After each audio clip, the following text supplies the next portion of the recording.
여러분 안녕하세요. 7월부터 시작하는 민생회복지원금 신청하시려고 준비하고 계시죠? 그런데 혹시 아무렇게나 신청해도 된다고 생각하고 계시나요?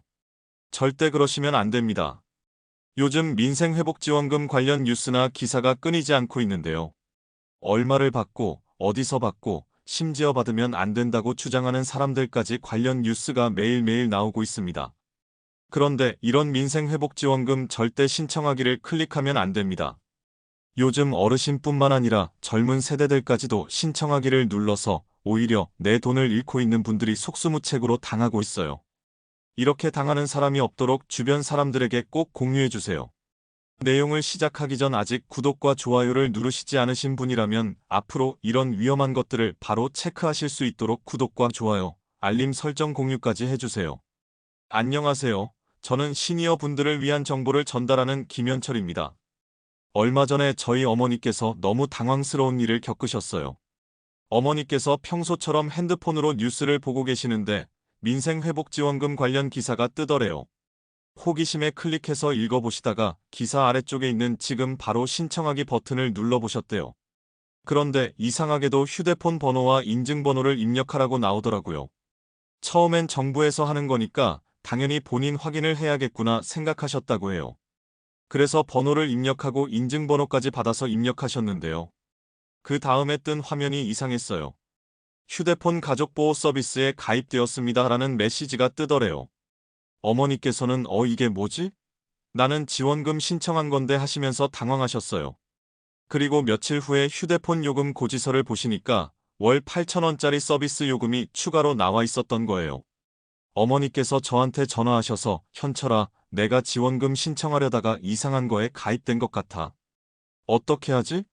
하시더라고요. 그제서야 저도 알았어요. 어머니께서 가짜 사이트에 속으신 거구나. 다행히 저희는 바로 통신사에 연락해서 해지했지만요. 그래도 한 달치 요금은 그냥 날아갔어요. 어머니께서 얼마나 속상해 하시던지요. 나 같은 늙은이를 속이다니 정말 나쁜 사람들이구나 하시면서 말이에요. 비슷한 사례가 또 있었어요. 제가 아는 동네 분이신데요. 그분은 아예 전화로 사기를 당하셨어요. 어느 날 낮에 전화가 왔는데 민생회복지원금 신청 안내드리려고 전화드렸습니다 하더래요. 그분께서는 정부에서 전화 주는구나 하고 생각하셔서 그냥 들으셨어요. 상대방이 어르신 주민등록번호하고 계좌번호만 확인해 주시면 바로 신청 처리해드리겠습니다 하더래요. 그분도 처음엔 의심하셨어요. 아니 왜 주민등록번호를 달라고 해? 하시니까요. 그러니까 상대방이 정부에서 하는 거라 본인 확인이 꼭 필요합니다. 안심하셔도 괜찮습니다. 안 하시면 지원금 못 받으세요 하더래요. 그래서 그분이 주민등록번호를 알려주셨는데요. 그 다음에 계좌번호까지 불러달라고 하더래요. 혹시 몰라서 왜 계좌번호까지 필요한 거예요? 하고 물어보셨대요. 지원금 입금하려면 계좌번호가 필요하지 않겠습니까? 하더래요. 그럴싸하게 들리니까 계좌번호까지 알려주셨어요. 그런데 며칠 후에 은행에서 전화가 왔어요. 어르신 계좌에서 이상한 거래 내역이 발견됐는데 혹시 돈을 빌리셨나요? 하더래요. 그제서야 그분이 아셨어요. 본인이 보이스피싱에 당했구나. 그분은 더 심각했어요. 계좌에서 200만 원이나 빠져나갔거든요. 사기꾼들이 그분 명의로 대출을 받아서 돈을 빼간 거였어요. 그분이 얼마나 충격을 받으셨는지 몰라요. 하루하루 조금씩 벌어서 힘들게 모아둔 돈이었는데 말이에요. 평생 성실하게 살아왔는데 이런 일을 당하다니 하시면서 며칠 동안 잠도 못 주무셨다고 해요.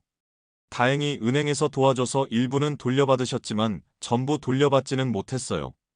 정신적 충격은 쉽게 나아지지 않으셨어요. 여러분, 이런 일들이 정말 우리 주변에서 일어나고 있어요. 민생회복지원금이라는 게 실제로 있으니까 사기꾼들이 이걸 이용해서 어르신들을 속이고 있는 거예요. 정말 화가 나는 일이죠. 심지어 어르신뿐만 아니라 젊은 세대들도 쉽게 당하고 있어요. 다들 경제가 어려운 와중에 약해진 마음을 틈타버리고 있는 신종 사기죠. 젊은 세대도 힘든데 어르신들은 얼마나 더 힘드시겠어요. 요즘 물가도 오르고 생활이 어려운데 정부에서 지원금을 준다니까 얼마나 기대가 되셨겠어요. 그런 마음을 이용해서 사기를 치다니 정말 용서할 수 없는 일이에요. 그런데 더 화가 나는 건 이런 사기가 계속 늘어나고 있다는 거예요. 최근에 방송통신위원회에서도 경고를 내렸을 정도로 심각한 상황이에요. 매일 수백 명씩 이런 사기에 당하고 있다고 해요. 혼자가 아니에요. 저도 그렇고 많은 분들이 같은 고민을 하고 있습니다. 하지만 여러분이 미리 알고 계시면 이런 사기를 피할 수 있어요. 오늘 제가 알려드리는 방법대로만 하시면 안전하게 진짜 민생회복지원금을 받으실 수 있습니다. 그러면 왜 이런 사기들이 생기는지 원인부터 알아볼까요? 민생회복지원금이라는 게 실제로 정부에서 하는 정책이에요. 정말로 국민들에게 지원금을 준다는 거죠. 그런데 문제는 정부에서 정확한 신청 방법이나 일정을 발표하기 전에 이런 가짜 사이트들이 먼저 만들어진다는 거예요. 사기꾼들이 뉴스를 보고 이거 이용하면 사람들 속일 수 있겠다 하고 미리 준비하는 거죠. 특히 어르신들을 노리는 이유가 있어요. 첫째는 어르신들이 인터넷이나 스마트폰에 젊은 사람들만큼 익숙하지 않으시다는 거예요. 가짜 사이트와 진짜 사이트를 구별하기가 어려우시죠. 둘째는 어르신들이 정부 기관을 믿고 따르는 마음이 크시다는 거예요. 정부에서 하는 거면 믿어야지 하는 마음 때문에 의심 없이 개인정보를 주시게 되는 거죠. 셋째는 급하게 처리하려는 마음 때문이에요. 빨리 신청하지 않으면 놓칠 수도 있겠다 하는 마음에 꼼꼼히 확인하지 않고 서둘러 클릭하시게 되는 거예요. 그러면 이런 가짜 사이트들이 어떻게 만들어지는지 보겠습니다. 사기꾼들이 진짜 정부 사이트와 비슷하게 만들어요. 색깔도 비슷하게 하고 로고도 따라 만들고 심지어 정부 기관 이름까지 그대로 써놓아요. 그리고 민생회복지원금 신청하기 이런 버튼을 크게 만들어놔요. 언뜻 보면 정말 정부에서 만든 사이트 같아 보이죠. 하지만 이런 사이트들의 목적은 딱 하나예요. 여러분의 개인정보를 빼내는 거예요. 휴대폰 번호, 주민등록번호, 계좌번호 이런 걸 빼내서 나중에 다른 사기에 이용하거나 아니면 바로 유료 서비스에 가입시켜버리는 거죠. 혹시 여러분도 이런 경험 있으셨나요? 인터넷에서 뭔가 검색하다가 그럴싸한 사이트가 나와서 클릭해본 적 말이에요. 요즘은 정말 교묘해졌어요. 예전에는 사기 사이트들이 대충 만들어져서 금방 티가 났는데요. 지금은 정말 진짜처럼 만들어놔서 전문가도 속을 정도예요. 특히 검색할 때 주의하셔야 해요. 민생회복지원금이라고 검색하면 맨 위에 광고로 가짜 사이트들이 나올 수 있어요. 이런 광고 사이트들은 돈을 내고 맨 위에 올라온 거라서 진짜인 것처럼 보이지만 실제로는 가짜일 수 있어요. 그리고 문자 메시지나 카카오톡으로도 가짜 링크를 보내요. 민생회복지원금 신청 대상자입니다. 바로 확인하세요. 이런 메시지와 함께 링크를 보내는 거죠. 급한 마음에 그 링크를 누르시면 가짜 사이트로 연결되는 거예요. 전화로도 사기를 쳐요. 진짜 정부 기관인 것처럼 행세하면서 지원금 신청을 도와드리겠습니다 하고 전화를 거는 거죠. 그리고 개인정보를 물어보는 거예요. 정부에서는 절대로 먼저 전화해서 개인정보를 물어보지 않아요. 이것만 기억하셔도 많은 사기를 피하실 수 있어요. 이제 여러분의 상황별로 어떻게 대처하셔야 하는지 알려드릴게요. 먼저 스마트폰을 주로 사용하시는 분들 말씀드릴게요. 스마트폰으로 인터넷을 보시다가 민생회복지원금 관련 광고나 기사를 보실 텐데요. 절대로 그 기사 안에 있는 신청하기 버튼을 바로 누르시면 안 돼요. 대신에 정부 공식 사이트로 직접 들어가셔야 해요. 그러면 공식 사이트는 어떻게 들어가느냐? 스마트폰에서 정부24라고 검색하세요. 정부24가 정부에서 운영하는 공식 사이트예요. 여기서 민생회복지원금을 검색하시면 정확한 정보를 보실 수 있어요. 컴퓨터를 주로 사용하시는 분들은 어떻게 하셔야 할까요? 컴퓨터에서도 마찬가지로 검색할 때 주의하셔야 해요. 민생회복지원금이라고 검색했을 때 맨 위에 나오는 게 광고일 수 있어요. 광고는 AD라고 작은 글씨로 써 있어요. 이런 광고 사이트는 피하시고 정부 공식 사이트만 이용하세요. 정부24나 행정안전부 같은 정부 기관 사이트에서만 신청하시는 게 안전해요. 혹시 인터넷 사용이 어려우신 분들은 어떻게 하셔야 할까요? 직접 주민센터에 가시는 게 가장 안전해요. 주민센터에서는 공무원분들이 직접 도와주시니까 사기당할 걱정이 없어요. 그런데 주민센터에 가실 때도 주의하실 점이 있어요. 길에서 주민센터 가시나요? 제가 도와드릴게요 하는 사람들 조심하세요. 진짜 공무원이 아닌 사기꾼일 수 있어요. 반드시 주민센터 안에 들어가셔서 정식 공무원분한테 도움을 받으세요. 그리고 전화로 신청하려는 분들도 계실 텐데요. 정부에서는 개인정보 보호를 위해서 전화로는 신청을 받지 않아요. 만약에 누군가 전화해서 민생회복지원금 신청 도와드리겠습니다 한다면 100% 사기예요. 문자 메시지를 받으신 분들은 어떻게 하셔야 할까요? 모르는 번호에서 온 문자는 절대 클릭하지 마세요. 특히 긴급, 마감 임박, 지금 바로 이런 급하게 만드는 말이 들어있는 문자는 더욱 조심하세요. 카카오톡으로도 가짜 메시지가 올 수 있어요. 정부 기관인 것처럼 프로필을 만들어서 메시지를 보내는 거죠. 하지만 정부에서는 카카오톡으로 개인에게 지원금 신청 안내를 보내지 않아요. 여러분의 상황에 맞는 방법을 찾는 것이 가장 중요합니다. 인터넷이 익숙하신 분은 정부 공식 사이트를 이용하시고요. 익숙하지 않으신 분은 주민센터에 직접 가시는 게 좋아요. 무엇보다 급하게 하려고 하지 마세요. 민생회복지원금은 충분한 신청 기간이 있어요. 천천히 정확한 방법으로 신청하시는 게 안전해요. 혼자 하기 어려우시면 자녀분들이나 주변에 믿을 만한 분께 도움을 요청하세요. 혼자가 아니에요. 저도 그렇고 많은 분들이 같은 고민을 하고 있습니다. 그러면 이제 구체적으로 어떻게 실천하셔야 하는지 알려드릴게요. 시간대별로 상황별로 나누어서 설명해 드릴게요. 먼저 아침 시간대에 하실 일들입니다. 아침에 일어나셔서 뉴스를 보시거나 핸드폰을 확인하시죠. 이때 민생회복지원금 관련 광고나 메시지가 나올 수 있어요. 절대 바로 클릭하지 마시고 일단 메모해 두세요. 오늘 민생회복지원금 정보 확인해보기라고 메모하시고요. 그리고 점심 먹고 나서 시간 날 때 정부 공식 사이트에서 확인해 보세요. 급하게 하지 마시고 충분히 시간을 두고 하시는 게 중요해요. 점심시간 즈음에는 이렇게 하세요. 정부24 사이트에 들어가서 민생회복지원금을 검색해 보세요. 만약에 아직 신청이 시작되지 않았다면 신청 시작일을 기다리고 있습니다라고 나올 거예요. 사기 사이트들은 신청도 시작 안 했는데 지금 바로 신청하세요라고 하거든요. 저녁 시간에는 가족들과 함께 정보를 확인해 보세요. 혼자서 판단하기 어려우실 때는 자녀분들한테 물어보시는 게 좋아요. 이 사이트가 진짜인지 확인해 줄 수 있어? 하고 부탁해 보세요. 주중과 주말로 나누어서도 말씀드릴게요. 주중에는 주민센터가 열려 있으니까 직접 가서 확인하실 수 있어요.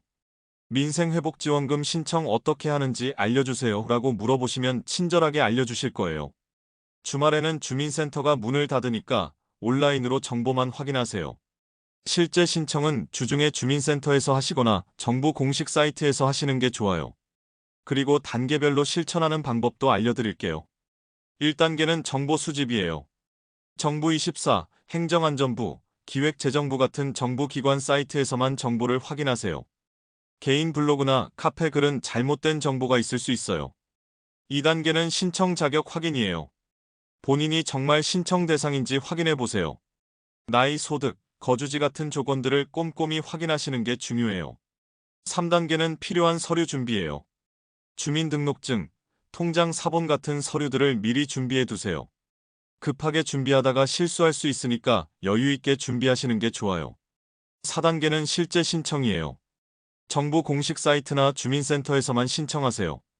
다른 곳에서는 절대 하지 마세요. 5단계는 신청 후 확인이에요. 신청이 잘 됐는지 확인하시고 지급일까지 기다리세요. 시간별로도 나누어서 말씀드릴게요. 오전 9시부터 오후 6시까지는 주민센터에서 도움을 받으실 수 있어요. 이 시간에 직접 가서 신청하시는 게 가장 안전해요. 오후 6시 이후나 주말에는 온라인으로만 정보를 확인하세요. 실제 신청은 다음날 주민센터에서 하시거나 정부 공식 사이트에서 하세요. 무엇보다 중요한 건 천천히 하는 거예요. 빨리 신청하지 않으면 놓친다는 생각 때문에 급하게 하시면 사기당할 위험이 커져요. 민생회복지원금은 충분한 기간을 두고 신청받을 예정이니까 여유 있게 하세요. 작은 실천이 쌓이면 큰 변화를 만들 수 있습니다. 하나하나 정확하게 확인하는 습관을 기르시면 앞으로 다른 사기도 피하실 수 있어요. 이제 정말 중요한 올바른 신청 방법을 자세히 알려드릴게요. 민생회복지원금은 실제로 2025년 7월 21일부터 신청이 시작됩니다. 첫 번째 차수는 7월 21일 월요일부터 9월 12일 금요일까지예요. 이때는 모든 국민에게 최소 15만 원이 지급됩니다. 두 번째 차수는 9월 22일 월요일부터 시작해서 소득 상위 10%를 제외한 90% 국민에게 10만 원이 추가로 지급돼요. 올바른 신청 방법은 크게 두 가지가 있어요. 첫 번째는 온라인 신청입니다. 정부24 사이트에 들어가셔서 신청하시거나요. 지역사랑 상품권 앱을 통해서 신청하실 수 있어요. 신용카드나 체크카드로 받으시려면 해당 카드사 홈페이지나 앱에서 신청하시면 돼요. 온라인 신청할 때 주의하실 점이 있어요. 반드시 정부 공식 사이트나 정식 카드사 사이트에서만 하세요. 검색해서 나온 광고 사이트는 절대 이용하지 마세요.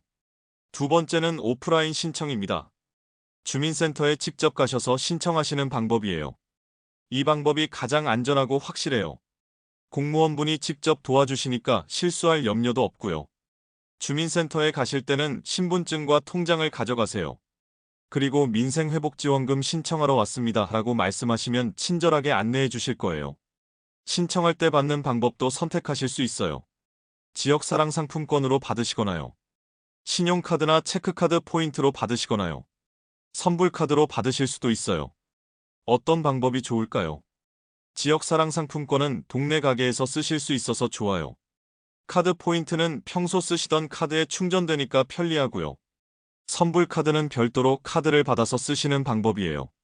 사용할 수 있는 곳도 정해져 있어요. 연매출 30억 원 이하 소상공인 매장에서만 쓰실 수 있어요. 전통시장, 동네 마트, 음식점, 병원, 학원 이런 곳에서 쓰실 수 있어요. 반대로 쓸 수 없는 곳도 있어요.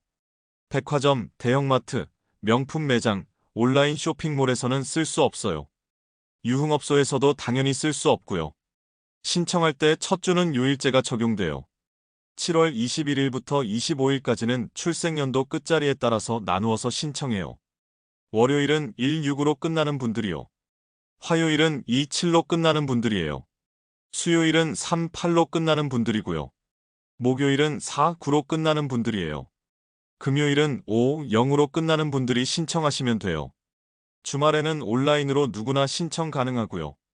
7월 28일 월요일부터는 요일 상관없이 누구나 신청하실 수 있어요.